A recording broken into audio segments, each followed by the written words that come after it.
Hey there, Dango Stu here.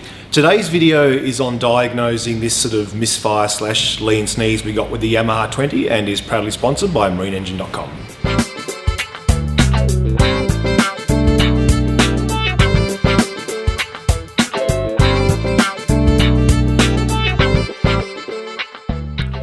Before we start going through how to look for a vacuum leak, what I'm going to do is go out, start the motor up again, and then go through a couple of techniques for how to check if a motor's running lean. The obvious thing to do there is just to add some fuel, and if it starts running better, it's probably running lean. So we'll go out there, we'll fire it up, I'll spray a bit of starting fluid in each of the carburetors, and then also just trying them with the choke partially on as well.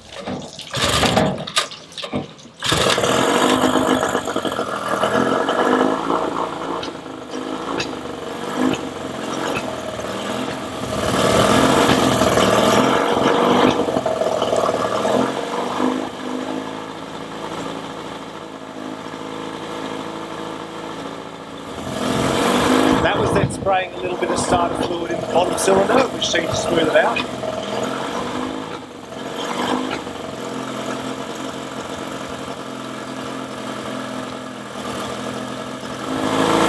To be honest with you, spraying it in either cylinder seems to smooth it out, so we'll have a look. Because spraying that fluid seemed to smooth it out, it does seem this is a lean condition, so it certainly sounds like one.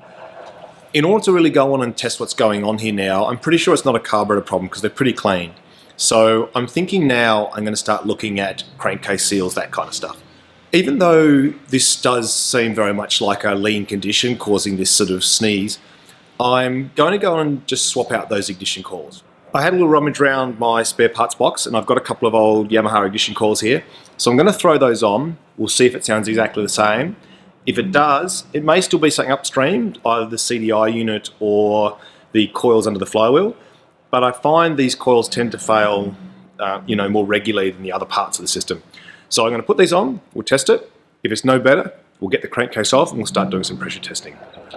In case you're wondering too, the mixture screws on both these carburetors are 2 turns out, which is pretty standard setting for these, so I'm not expecting that to be the problem either. All these coils are just a single bullet connector going to the CDI unit, and then a 10mm fastener holds both the coil on and acts as the ground for the unit. So there's a little ring connector under here.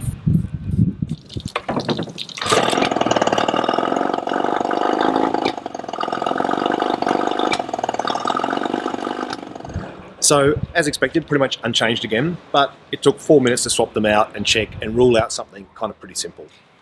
As it becomes increasingly obvious it's got some sort of lean condition, what I'm going to do now is start checking for a vacuum leak. So a little bit like the ignition coils, this is something that's really easy to do. To do this, I'm actually using this LPG cylinder that I normally use just for heating up parts. The way I do these vacuum leak tests is to take the torch like this from the LPG cylinder, just crack the valve, leave the torch unlit, so you're not lighting it like you would normally, you're just having the gas flowing, and then just start directing that flow of gas over all the areas I suspect the vacuum leak might be.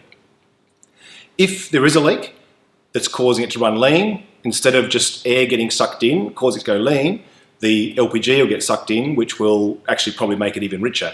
So you'll hear a really noticeable change in RPM when you've got the gas torch in the vicinity of a vacuum leak. Be careful when you do these vacuum leak tests though, because fundamentally they're about spraying a flammable fluid or a flammable liquid onto the outside of the engine casing. So if there's excess heat somewhere, any sort of spark, etc. So, it can catch fire. So you really need to have a fire extinguisher nearby and do it outdoors where there's just plenty of ventilation. Before we go to the bench and start seeing if we can find this vacuum leak, I'll just sort of show you in concept what they are on the board, just so it sort of makes sense what we're actually looking for. When the motor's running normally, the fresh air comes in, it comes past this butterfly valve, and the fuel gets picked up out of the carburetor bowl and it comes into the crankcase. So that was what we looked at yesterday when we talked about the reed valves and how they stop that blowing backwards towards the carburetor. Now when we talk about vacuum in a motor, it's where a space is expanding, i.e. a piston's going from top dead center down, and as it goes down, the air sort of expands to fill that space, so it becomes sort of a lower pressure, becomes a partial vacuum. That vacuum forms in the inlet manifold because the throttle valve here stops the air from rushing in. If the air can rush in really quickly, you never really get much of a vacuum. So diesel motors don't have a butterfly valve like that, so they don't really generate any sort of vacuum. But a petrol motor does because of that throttle plate. So when the throttle plate's almost closed, that's when you're kind of getting the greatest vacuum. It's the vacuum that draws the air into the motor. And then as the air goes through the carburetor, the fuel gets added in the correct proportion and the motor runs nicely. When everything's working well, the carburetor's well tuned, there's no vacuum leaks, air and fuel come in what they call this stoichiometric ratio, which is 14.6 to 1. So this is your sort of fuel to air ratio that the motor needs to run properly. If the carburetor wasn't well sealed against the crankcase, for example, so either the gasket wasn't there, the O-ring wasn't there, the bolts were loose, rather than coming in through the carburetor and picking up fuel, fresh air could come in through the gap, and that would add extra air but without adding the extra fuel. So it might come down a gap here and then end up here, which means you end up running lean. You've got more air than you were expecting, so you don't have the right air to fuel ratio. And this is essentially what a vacuum leak is. It might happen between the carburetor and the engine block. It might happen through this top crankcase seal. It might happen through this bottom crankcase seal. It might happen from a crack in the crankcase, all these kinds of things. When we do our little test with the gas torch, we're waving our gas torch around here, which means instead of just fresh air and LPG is getting sucked into the crankcase. So instead of being lean, we're adding a bit of extra fuel, and we'll hear that lean condition sort of disappears. So what we're doing by waving that torch around is trying to find this area and listening for the change in RPM. The other thing you will have noticed, if you can listen to that motor when it's running, is it runs okay, it actually accelerates, does its little sneeze, goes back, accelerates. So it has this fluctuating RPM, and that's a classic symptom of a vacuum leak as well.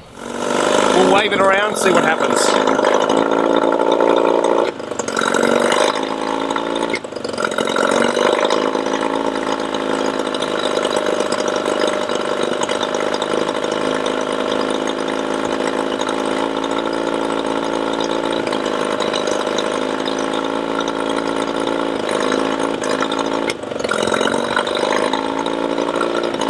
See, once you stop supplying the gas, it starts doing it again.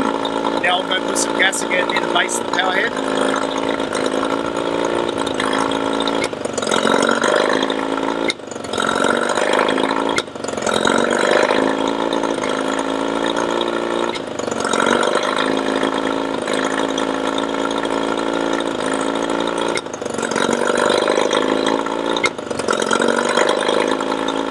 The next thing I'm going to do is pull the power head off so we can get it onto the bench and start to investigate a bit further.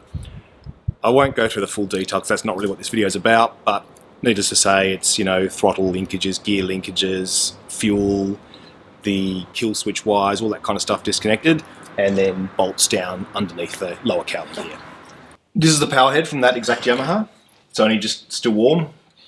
Because the power head sort of sits this way up, this is the bottom here, and this is where the drive shaft comes from the propeller and goes into the crankshaft of the motor. What I'm going to do now is take this little housing off here so we can have a look at the oil seal that goes around the end of the crankshaft.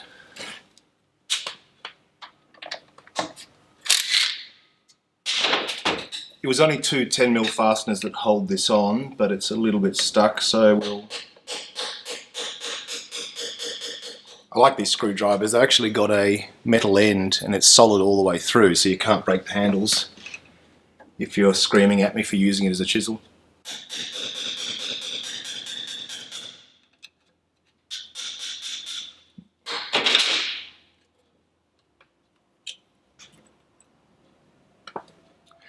There's an O-ring around the outside. That's the static part that seals against the crankcase housing, so that can also leak.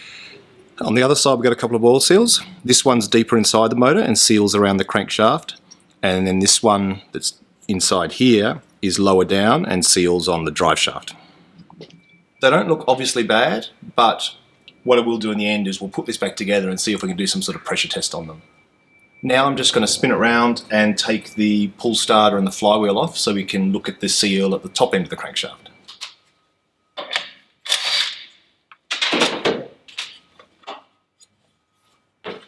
The flywheel nut on this one's a 22mm.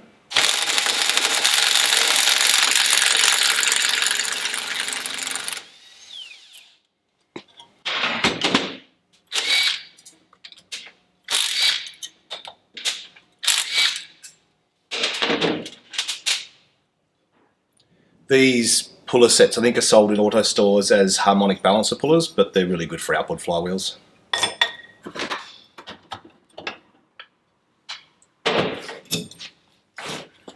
There's 3 Phillips head screws that hold this stator on.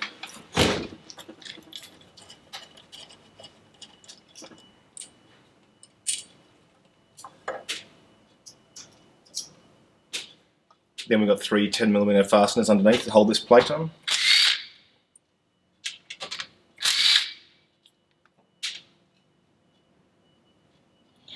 On the top of the crankshaft here, you can see the top seal here. What I'm going to do now is try and take the exhaust off.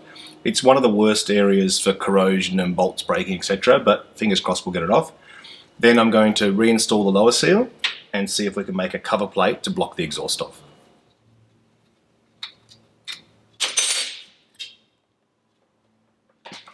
Just putting a little bit of rubber grease around this O-ring before we reinstall this lower seal. Now what I'm going to do is get a little bit of metal, cut it, and drill some holes so that we can use it to block off the exhaust here. Now the plate's drilled, I'm just going to clean this gasket up. I wish I had another one with me, but I don't.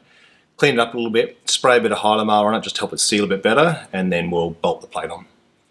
Alright, we'll have a go at putting this plate on. I'm slightly doubtful we're going to get a good enough seal, but we'll give it a shot. Alright.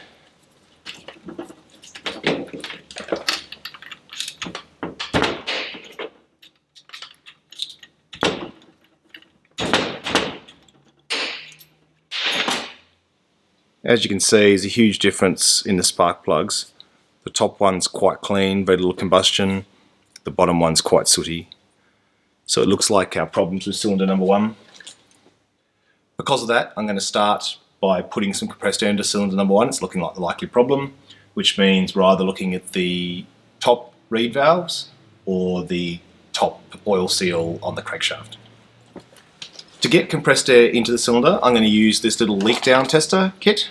So it's essentially 2 gauges, a little regulator here. Compressed air comes into the gauges, then the other end's the outlet where there's a set of adapters, and I'm using the adapter that matches this spark plug thread, so very similar to a compression tester.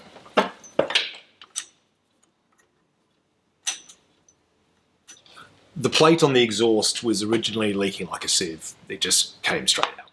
So I actually took it off again, took that gasket away, put some Sikaflex on it, and let it set for about half an hour, then put the plate on, then tightened it up and let it set for a few more hours. And now it seems to be sealing quite nicely. So the exhaust's pretty much blocked off now.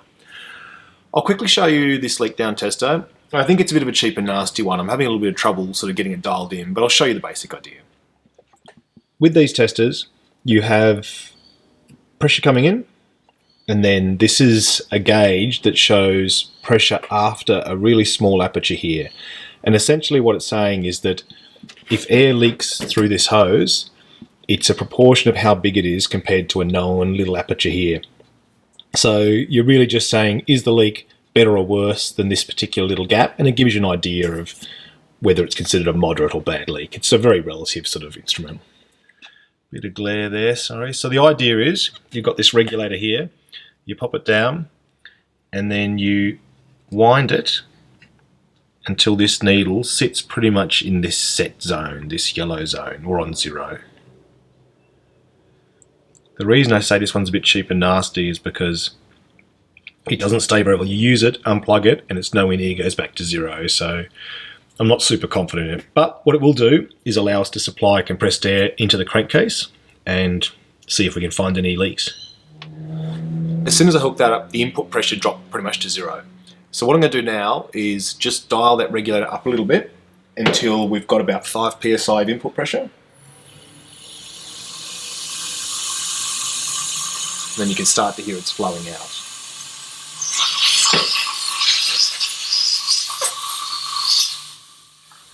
I'm going to pop the carburetors back on too, because one of the leak I forgot about that on this particular model is at the front here, is where the vacuum pulse goes to drive the fuel pump. So I'll show you that. So here, there's a little opening here. which comes into this bottom carburetor here and then comes down and drives the diaphragm for the fuel pump. So I'm going to pop these carburetors back on to seal that off. Now I've got the compressed air going to cylinder number 1. The only leak I can actually hear is coming out through the carburetor itself, and if I open the throttle, it gets a bit louder, so it seems like it's pressure coming back through the reed valves. I'm kind of not surprised you can get a bit of compressed air coming through there. We're only running about 5 psi, so not a huge amount, but they're not a perfect seal, those reed valves. I am though going to spray a little bit of soapy water around this top seal and see if anything's coming out from the crankshaft.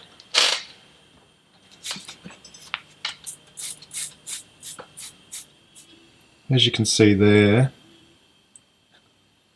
doesn't look like it's leaking at all. I'm not seeing any evidence of compressed air escaping from there. What I'm going to do now is just swap the compressed air from cylinder number 1 to cylinder number 2, see if there's any difference. A very comparable amount of noise coming out from the carburetor. No better, no worse. Now I'm just going to have a look on the bottom and see if there's anything coming out of that lower crankshaft seal.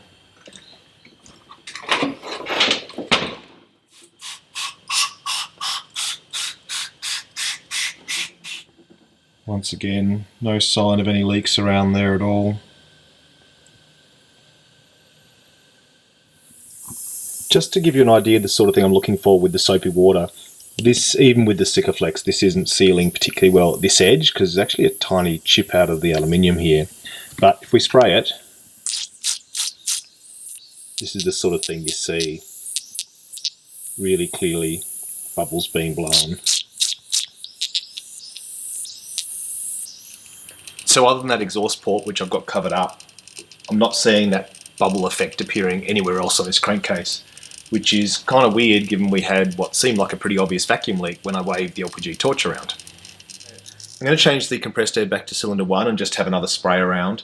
Once I've changed to cylinder 1, I have to rotate the crankshaft so that cylinder 1's at the very bottom of its travel, so that the transfer port's open and the compressed air can get past the top of the cylinder into the crankcase.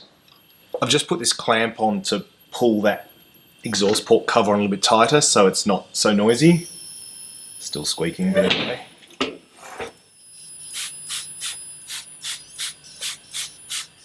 Alright, I'm not finding any obvious leaks here.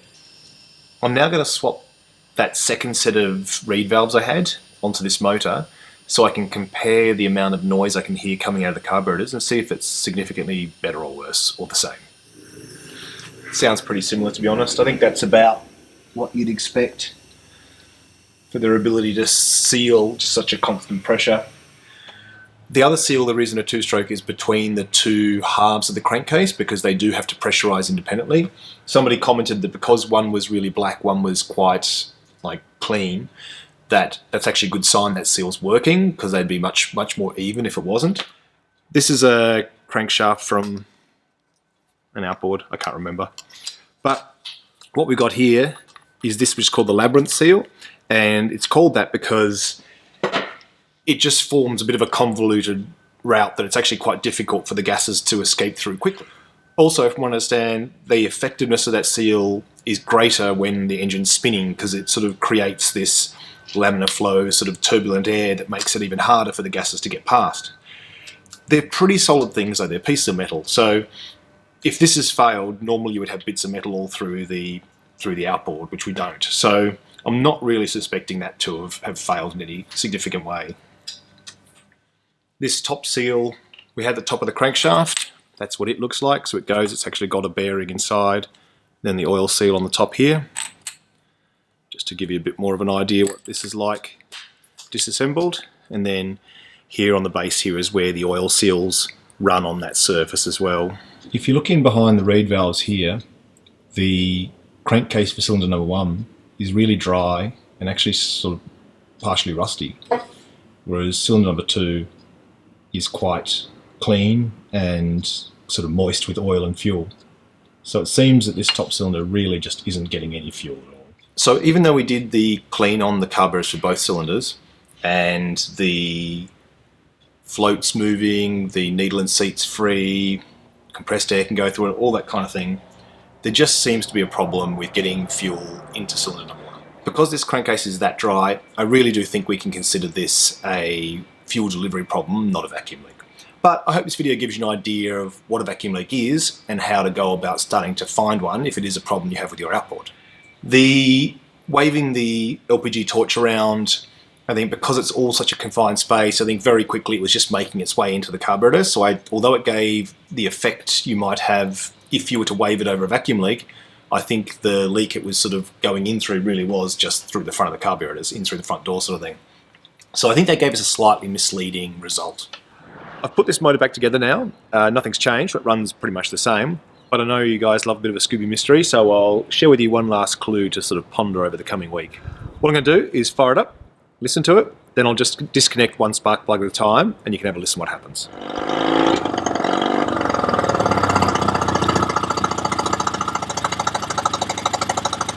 So that's on the bottom cylinder.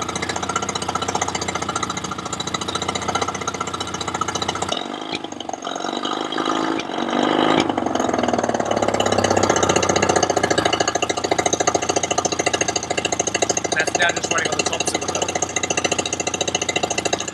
So you can see there, it runs pretty well on one cylinder at a time. Both the cylinders run pretty evenly when they're isolated. All the problems start when both cylinders are running at the same time. So there you go, something to think about.